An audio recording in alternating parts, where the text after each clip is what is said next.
एक गरीब किसान का बेटा जो सिनेमा हॉल में चौकीदारी करके महीने के सिर्फ 90 रुपए कमाता था, कौन यकीन करेगा कि एक दिन वो ऐसी कंपनी खड़ा कर देगा जिसकी टर्नओवर 5,000 करोड़ रुपए से भी ज्यादा की होगी। सुनने में ये थोड़ी फिल्मी कहानी सी लगती है, लेकिन इसे सच कर दिखाया है 10वीं पास चंदू भाई ने, जिनके पास एक समय किराए के लिए 50 रुपए तक नहीं थे, लेकिन थिएटर की सीट साफ करके, फिल्मों के पोस्टर्स लगा के और कैंटीन में सैंडविच बेचकर ये गरीब लड़का आखिर इतना सफल कैसे हो गया कि गुजरात की सबसे बड़ी वेफर कंपनी बालाजी वेफर्स का मालिक बन बैठा। ये सफर कितना स्ट्रगल से भरा रहा और इन्होंने कौन सी स्ट्रैटेजीज अपनाई कि इनका सबसे बड़ा कॉम्पिटिटर लेज भी इनके सामने हारता चला गया, सब कुछ हम डिटेल में जानने वाले हैं आज के इस वीडियो में।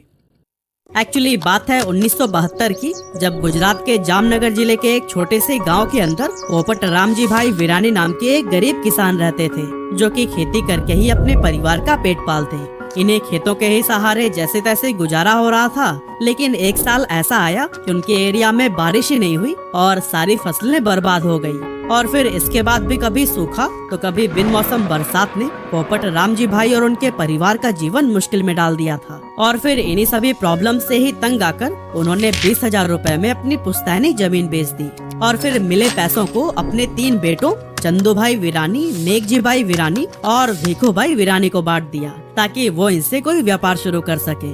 पिता से पैसे मिलते ही 15 साल के चंदू भाई अपने दोनों भाइयों को लेकर राजकोट चले गए और वहां उन्होंने एग्रीकल्चरल प्रोडक्ट्स और फार्म इक्विपमेंट का व्यापार शुरू किया।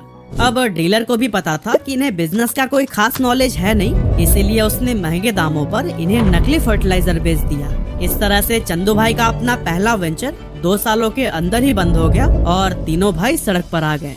अब दोस्तों, यहाँ से गांव लौटने का तो कोई मतलब था नहीं, क्योंकि वहाँ कुछ बचा ही नहीं था, इसीलिए ये लोग राजकोट में रहकर ही काम ढूंढने लगे। लेकिन क्योंकि ये ज्यादा पढ़े लिखे थे नहीं, इसीलिए इन्हें कोई अच्छी जॉब नहीं मिल पाई। और इस टाइम पर फाइनेंशियल ट्रबल्स भी इतने ज्यादा बढ़ गए थे कि वो अपने घर का किराया जो सिर्फ 50 रुपए था वो भी पे नहीं कर पा रहे थे, और इसकी वजह से मकान मालिक ने भी उन्हें बाहर का रास्ता दिखा दिया। हालांकि कुछ समय बाद चंदू भाई को एस्ट्रॉन नाम के एक सिनेमा हॉल में चौकीदारी का काम मिला, जिसकी सैलरी थी महीने के 90 रुपए।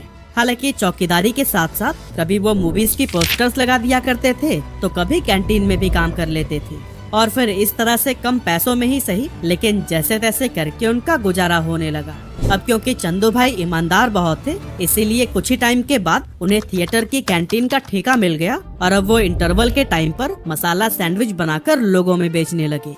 ये मसाला सैंडविच लोगों को खूब पसंद आया, जिससे कि चंदू भाई ने थोड़ा प्रॉफिट भी कमा लिया था। और जब हालात थोड़े बेहतर हुए, 1982 में चंदू भाई ने गांव से अपनी पूरी फैमिली को राजकोट बुला लिया और अब फैमिली के सभी मेंबर्स एक साथ मिलकर इस काम को आगे बढ़ाने लगे। पर दोस्तों, एक बहुत बड़ी प्रॉब्लम यह थी कि उनका सैंडविच आसपास में पॉपुलर तो बहुत हो गया था, लेकिन जो भी सैंडविचेस शाम में बच जाते थे उनमें अगले दिन फंगस लग जाता और वो पूरी तरह से बर्बाद हो जाते थे। और इन डेली के नुकसान से चंदू भाई भी अब परेशान रहने लगे, और फिर इसी परेशानी के चलते उन्होंने सोच विचार करना शुरू किया कि आखिर ऐसा क्या बेचा जाए जो कि कई दिनों तक खराब ना हो। और दोस्तों, इसी दौरान चंदू भाई को पोटैटो वेफर्स बेचने का आइडिया आया। चंदू भाई ने ये आलू के पतले चिप्स किसी वेंडर से खरीदने की डील की और अपने कैंटीन में बेचने लगे। लेकिन आगे चलकर इस बिजनेस में भी उन्हें यह प्रॉब्लम फेस करनी पड़ी कि वेंडर टाइम पर उन्हें सप्लाई ही नहीं करता था, और फिर जब लोग इंटरवल में आकर चिप्स मांगते तो कई बार वो कैंटीन में अवेलेबल ही नहीं होते थे। कभी सप्लाई में डिले और कभी टूटे फूटे पोटैटो वेफर्स की वजह से चंदू भाई बहुत ज्यादा तंग आ गए, और फिर उन्होंने सोचा कि अब वो किसी वेंडर के भरोसे न रहकर खुद का ही चिप्स बनाकर बेचेंगे। उस टाइम पर चंदू भाई के पास 10,000 रुपए की सेविंग्स थी, और इन्हीं पैसों की ही मदद से उन्होंने 1982 में अपने बरामदे में एक छोटा सा टीन शेड लगाया और रात में कैंटीन बंद करने के बाद पोटैटो वेफर्स खुद ही बनाने लगे। शुरुआती समय एक्सपीरियंस न होने की वजह से काफी मुश्किलों से भरा रहा, क्योंकि इनके चिप्स कभी जल जाते तो कभी नरम ही रह जाते थे। लेकिन कुछ दिनों की मेहनत के बाद आखिरकार इन्होंने परफेक्ट पोटैटो वेफर्स बनाना सीख ही लिया। अब घर पर ही इन चिप्स को बनाने की वजह से चंदू भाई क्वालिटी को भी कंट्रोल कर पाए, जिससे कि इनकी बिक्री काफी तेजी से बढ़ने लगी। इनके पोटैटो वेफर्स की लोकप्रियता को देखकर थिएटर ऑनर ने चंदू भाई के साथ में पार्टनरशिप कर ली और जल्द ही ये 3 अलग अलग थिएटर्स की कैंटीन को भी चलाने लगे। इस तरह से अब चंदू भाई का काम निकल पड़ा और इनके पोटैटो वेफर्स की डिमांड भी बढ़ती ही चली गई। कुछ ही समय में इन्होंने 25 से 30 मर्चेंट्स को भी अपने चिप्स सप्लाई करने शुरू कर दिए और फिर धीरे धीरे ये पूरे राजकोट में पसंद किए जाने लगे। लेकिन दोस्तों मार्केट में और भी कई सारे लोग थे जो कि वेफर्स बनाकर बेच रहे थे। ऐसे में अपनी अलग पहचान बनाने के लिए चंदू भाई ने 1984 में अपने पोटैटो वेफर्स को एक नाम देने की सोची और फिर नाम का आइडिया उन्हें उनके कैंटीन के बगल में मौजूद एक हनुमान मंदिर बालाजी से मिला और फिर इस तरह से बालाजी वेफर्स नाम के अंडर उनके ये पोटैटो वेफर्स आने लगे। लेकिन ये तो बस अभी शुरुआत थी, क्योंकि इतनी सारे कैंटीन्स और मर्चेंट्स से जुड़ने के बाद इनके वेफर्स की डिमांड और भी ज्यादा बढ़ने लगी और एक समय तो ऐसा आया कि परिवार का हर सदस्य दिन रात मेहनत करके भी डिमांड को फुलफिल नहीं कर पा रहा था। ऐसे में चंदू भाई ने सोचा कि क्यों ना वेफर्स बनाने वाली मशीनरी लगाई जाए ताकि कम समय में ज्यादा से ज्यादा प्रोडक्शन किया जा सके। इसी सोच के साथ जब वो मशीन खरीदने पहुँचे तो उन्हें पता चला कि ये तो बहुत ही ज्यादा महंगी है, लेकिन इतने पैसे तो उनके पास थे ही नहीं। तो आखिर अब क्या किया जाए? काफी सोचने समझने के बाद उन्होंने मशीन की फंक्शनिंग को समझना शुरू किया और जब उन्हें समझ आ गया कि ये काम कैसे करती है तो इन्होंने करीब 5,000 रुपए में बाजार से अलग अलग पार्ट्स खरीदकर खुद ही अपने लिए पोटैटो पिलिंग और चॉपिंग मशीन बना डाली। और दोस्तों अगले कुछ सालों तक इसी मशीन के सहारे ही इनका काम चलता रहा और इनका व्यापार भी ग्रो करता गया। राजकोट में एक्सपेंशन के बाद अब चंदू भाई चाहते थे कि इनके वेफर्स देश के बाकी एरियाज में भी पॉपुलर हों, लेकिन इसके लिए जरूरत थी एक बड़े लेवल पर प्रोडक्शन की। इसीलिए 1989 में इन्होंने बैंक से करीब लाख रुपए का लोन लिया और गुजरात का सबसे बड़ा पोटैटो वेफर्स प्लांट खोला।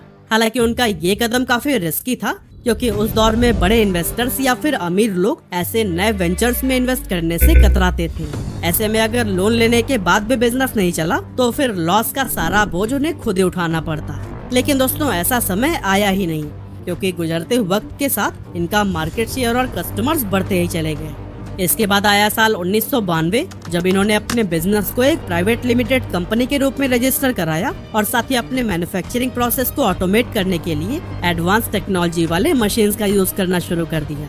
क्योंकि चंदू भाई का मानना था कि भले ही मशीन्स महंगी होती है, लेकिन वो ह्यूमन एरर को कम करने के साथ साथ कंसिस्टेंट क्वालिटी भी मेंटेन करती है। इसके अलावा इन्होंने बिजनेस में अलग अलग रोल्स और रिस्पॉन्सिबिलिटीज को भी बांट दिया, जिससे बिजनेस ऑपरेशंस को मैनेज करना आसान हो गया, क्योंकि अब हर किसी को अपना काम पता होता था। और फिर आगे चलकर अपना डिस्ट्रीब्यूशन नेटवर्क मजबूत करने के बाद से तो चंदू भाई की कंपनी बालाजी लोकल से उठकर पहले रीजनल और फिर नेशनल लेवल का ब्रांड बन गया।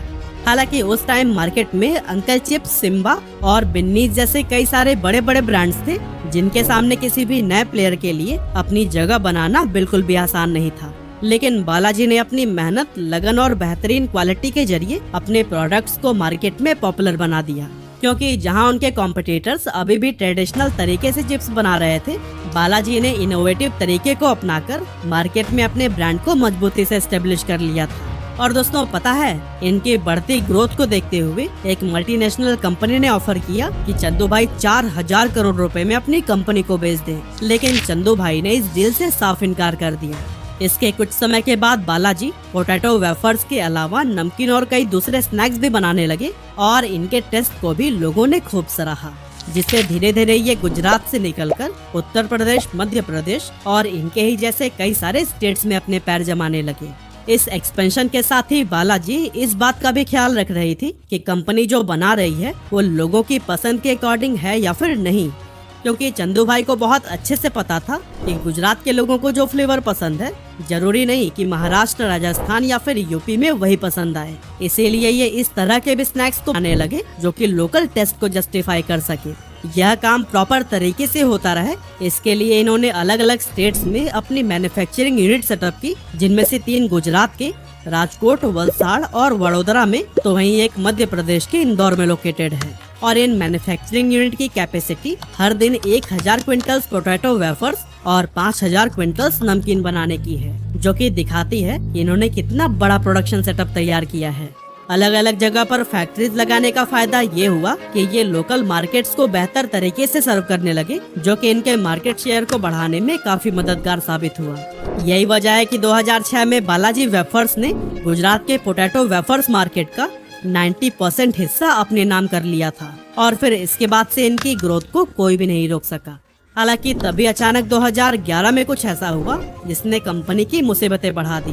असल में बालाजी के सबसे बड़े कॉम्पिटिटर पेप्सिको ने इनके ऊपर केस फाइल कर दिया। पेप्सिको का आरोप था कि बालाजी ने उनके लेज मैक्स चिप्स के डीप रिच डिजाइन को अपने रंबल नाम के एक वेफर में इस्तेमाल किया है। इस बात के लिए पेप्सिको ने ना तो कोई वार्निंग दी और ना इसके बारे में बालाजी से कोई बातचीत की, बल्कि फौरन ही कंपनी पर डिजाइन इन्फ्रिंजमेंट का केस ठोक दिया। मतलब आप खुद ही इमेजिन करिए कि एक इंडियन ग्रोइंग कंपनी के ऊपर मल्टीनेशनल जायंट का अटैक। बहुत लोगों का मानना था कि ये केस पेप्सिको ने फ्रस्ट्रेशन में किया था, क्योंकि बालाजी की बढ़ती पॉपुलैरिटी का असर इनके भी स्नैक्स पर पड़ने लगा था। खैर रीजन जो भी हो, पर चंदू भाई ने हार नहीं मानी। इन्होंने पेप्सिको के एलिगेशंस का सामना किया और कोर्ट में आर्ग्यू किया कि पेप्सिको सिर्फ इन्हें इसलिए टारगेट कर रहा है क्योंकि बालाजी वेफर्स की ग्रोथ बढ़ती ही जा रही है। लेकिन इन सब दलीलों के बावजूद हाई कोर्ट का फैसला पेप्सिको के हक में आया और कोर्ट ने बालाजी को अपने चिप्स का डिजाइन बदलने का ऑर्डर दे दिया। इस फैसले के बाद से बहुत सारे एक्सपर्ट्स को ये लगने लगा कि अगर वेफर्स की पैकेजिंग का ही डिजाइन बदल गया तो ये स्टेप उनके ब्रांड के लिए काफी नुकसानदायक हो सकता है। लेकिन चंदू भाई ने कहा कि लोग बालाजी के नाम पर भरोसा करते हैं, न कि पैकेजिंग डिजाइन और लोगो पर। और दोस्तों आगे चलकर हुआ भी यही, क्योंकि जहां एक तरफ लेस का मार्केट शेयर धीरे धीरे घटता जा रहा था, वहीं बालाजी वेफर्स की ग्रोथ हर साल 20 से 25% की स्पीड से बढ़ रही थी। 2019 तक आते आते कंपनी के पास 65 से ज्यादा प्रोडक्ट रेंज थी और इनकी रीच छोटे छोटे गांव से लेकर बड़े बड़े शहरों तक फैल चुकी थी। इसके अलावा इनका डिस्ट्रीब्यूशन नेटवर्क भी 1225 से ज्यादा डीलर्स तक पहुंच चुका है। और हाँ, द इकोनॉमिक टाइम्स ने इनकी इसी ग्रोथ और लोकप्रियता को देखते हुए इन्हें सुल्तान ऑफ वेफर्स का नाम दिया। आज बालाजी वेफर्स में हजारों लोग काम करते हैं और कंपनी की बिजनेस फिलॉसफी है कि वो हर एक मेंबर को फैमिली की तरह ट्रीट करते हैं और साथ ही कस्टमर्स को भी value for money product provide करते हैं। और दोस्तों इनकी इसी फिलॉसफी ने ही इन्हें लोगों के बीच एक वफादार और भरोसेमंद ब्रांड बना दिया है। हालांकि यहाँ तक पहुँचने के लिए चंदू भाई ने कुछ ऐसी बिजनेस स्ट्रैटेजीज पर भी काम किया है जिसके चलते इनके कॉम्पिटिटर्स इन्हें कभी भी हरा नहीं सके। और इन्हीं स्ट्रैटेजीज में से पहली है लोकल फ्लेवर्स। अब जैसा कि हमने जाना कि बालाजी वेफर्स की शुरुआत तो गुजरात में हुई थी, लेकिन चंदू भाई को पता था कि अगर इन्हें नेशनल लेवल पर अपनी पहचान बनाना है तो फिर इंडिया की बाकी मार्केट में भी अपनी प्रेजेंस बनानी होगी। इसीलिए इन्होंने गुजरात से निकलकर देश के दूसरे हिस्सों में भी अपना फुटप्रिंट बढ़ाया। और इस एक्सपेंशन का सबसे बड़ा फायदा ये हुआ कि इन्हें लोकल फ्लेवर्स के साथ में इनोवेशन करने का मौका मिला। लेकिन ये इनोवेशन सिर्फ फ्लेवर तक ही सीमित नहीं रहा, बल्कि बालाजी ने हेल्दियर स्नैकिंग ऑप्शंस भी इंट्रोड्यूस किए, जैसे कि बेक्ड वेफर्स और रोस्टेड नमकीन, ताकि हेल्थ कॉन्शियस कंज्यूमर्स का भी ध्यान रखा जा सके।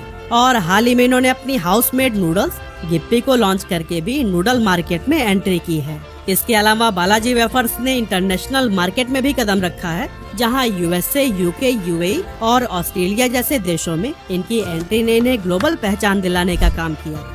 दूसरी स्ट्रैटेजी है variety of products and innovations.